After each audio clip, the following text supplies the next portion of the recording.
Hello दोस्तों, जैसा कि आपको पता है मैं हूं आपकी लैला और स्वागत है आपका हमारे चैनल लैला की कहानी में।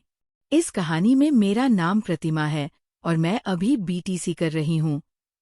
मैंने प्राइमरी स्कूल में टीचर के लिए परीक्षा भी दिया है। हमारे घर में कुल 4 लोग रहते हैं। मैं, मेरा भाई और मेरे मम्मी पापा रहते हैं। मेरी उम्र अभी 24 साल है। मैं अपने शरीर को भी मेंटेन करके रखती हूँ और रोज सुबह ही व्यायाम भी करती हूँ, जिससे कि मैं फिट रह सकूं। और मेरे भाई की उम्र 21 साल है। हम दोनों एक दोस्त की तरह रहते हैं, जिस वजह से हम दोनों आपस में एक दूसरे की बात भी शेयर करते हैं। एक दिन मैं अपने भाई से कुछ सीक्रेट बातें कर रही थी। मैंने उससे पूछा, राहुल तुम्हें कोई पसंद है कि नहीं? राहुल बोला, नहीं दीदी, अभी तक ऐसी कोई नहीं मिली। अगर आप जैसी मिले तब तो प्रयास करूंगा। इतने में ही वहां पर मम्मी आ गई और राहुल को किसी काम से बाहर लेकर चली गई। मेरे भाई के मुंह से आप जैसी बात सुनकर मेरे तो होश उड़ गए थे। मैं बस उसके ही बारे में सोच रही थी। यही सब सोचते सोचते कब मेरी आंख लग गई, मुझे पता भी नहीं चला। फिर जब मैं उठी तो मैंने देखा, घर में कोई भी नहीं था। शायद मम्मी और राहुल अभी तक नहीं आए थे। फिर मैं बाथरूम में जाकर नहाने लगी। तभी माँ और राहुल भाई मार्केट से आ गए तो मैं उसके पास जाकर बातें करने लगी। फिर वह अपने स्कूल चला गया और मैं भी अपने कॉलेज चली गई।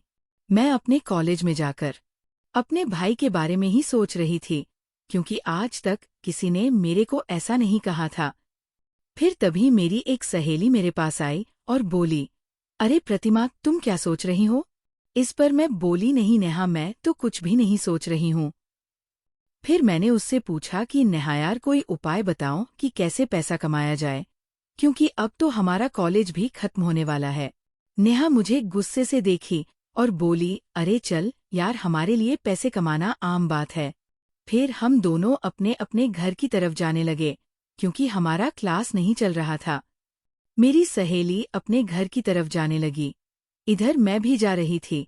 तभी मैंने रास्ते में अपने भाई राहुल को देखा। मुझे तो उसको देखकर मेरा होश उड़ गया। राहुल अपने साथ किसी को लेकर घूम रहा था। मुझे उस पर काफी ज्यादा गुस्सा आ रहा था, क्योंकि पापा इतना मेहनत करके पैसा लाते हैं और हमें पढ़ने के लिए देते हैं, लेकिन ये सारा पैसा बर्बाद कर रहा है। फिर मैं उसी गुस्से में घर चली आई और राहुल के आने का इंतजार करने लगी। मैं मम्मी पापा को भी ये सब बातें बताना चाहती थी, लेकिन मैंने नहीं बताया कि शायद उन्हें ठेस पहुंचेगी।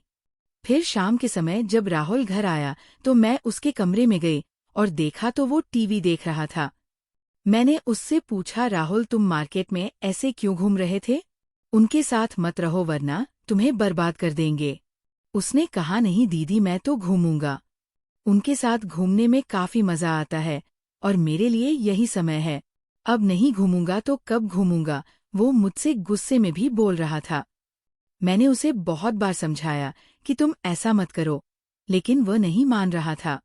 मेरे बहुत कोशिशों के बाद वह बोला, ठीक है, उनके साथ नहीं घूमूंगा, लेकिन मेरी भी एक शर्त है, अगर तुम पूरा करोगी तो मैं उनके साथ रहना भी छोड़ दूंगा।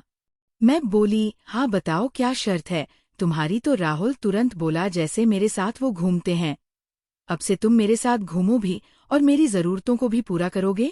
मैंने उससे कहा, नहीं, ये नहीं हो सकता।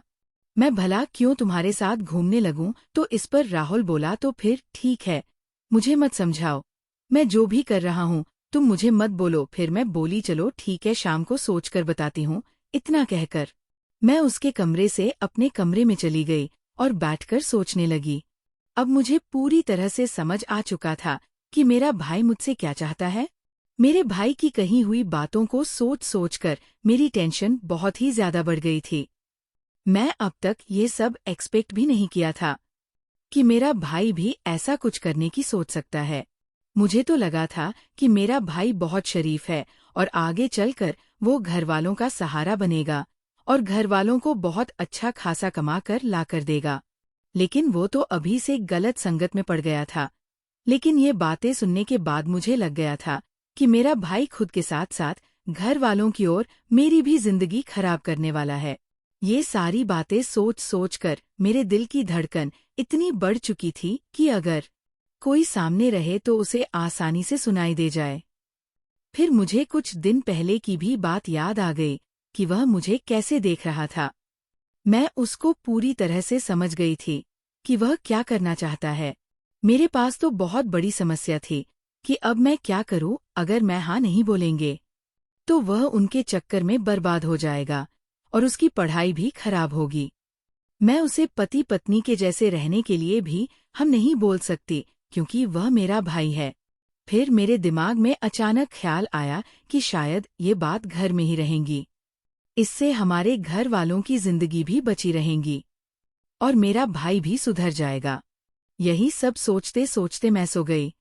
फिर जब मैं सुबह उठी तो राहुल के कमरे में चली गई। शुरू में तो मैंने उसे बहुत समझाया, लेकिन मैं मेरी एक भी बात सुनने को राजी नहीं था। फिर मैंने उससे कहा, ठीक है राहुल, मुझे तुम्हारी शर्त मंजूर है, लेकिन चलो पहले हम शॉपिंग करेंगे। फिर मैंने उससे कहा कि ये बात बाहर किसी को पता नहीं लगना चाहिए और तुम किसी के साथ भी आज के बाद मत दिखाई देना। वह बोला, ठीक है, आज के बाद आप जैसा कहोगी मैं वैसा ही करूंगा। मेरे भाई से बातें सुनने के बाद मैं उनके पास गई, जिसके साथ मेरा भाई इधर उधर घूमता था, और उन्हें अच्छे से समझा कर आई। फिर घर आकर मैं मम्मी के पास चली गई और नाश्ता बनाने लगी, क्योंकि आज रविवार था तो हमें कहीं नहीं जाना था। फिर मैं पापा और राहुल नाश्ता करने लगे और उसके बाद मैं और राहुल शॉपिंग करने चले गए। मार्केट जाकर राहुल ने मुझे कपड़ा दिलवा दिया और अपने लिए भी कपड़े ले लिए। साथ ही मैंने अपनी मम्मी के लिए भी एक साड़ी भी खरीद ली। फिर शॉपिंग करके हम एक रेस्टोरेंट में गए और वहां से खाना खाकर घर चले आए। फिर शाम होते ही मेरा भाई राहुल मुझसे कहने लगा, चलो अब अपनी शर्त पूरा करो। तो फिर मैं भी शर्त के मुताबिक अपना काम करने लगी और उसे दिन के बाद से मैं राहुल के साथ एकदम पति पत्नी की तरह रहने लगी। मैं उसका एकदम पति की तरह ध्यान रखती थी और वह भी मेरा एकदम पत्नी की तरह ध्यान रखता था। उसके बाद हमारी जिंदगी में जो होना था वो हो गया। मेरा भाई भी काफी खुश था और साथ साथ मुझे भी काफी खुशी मिली।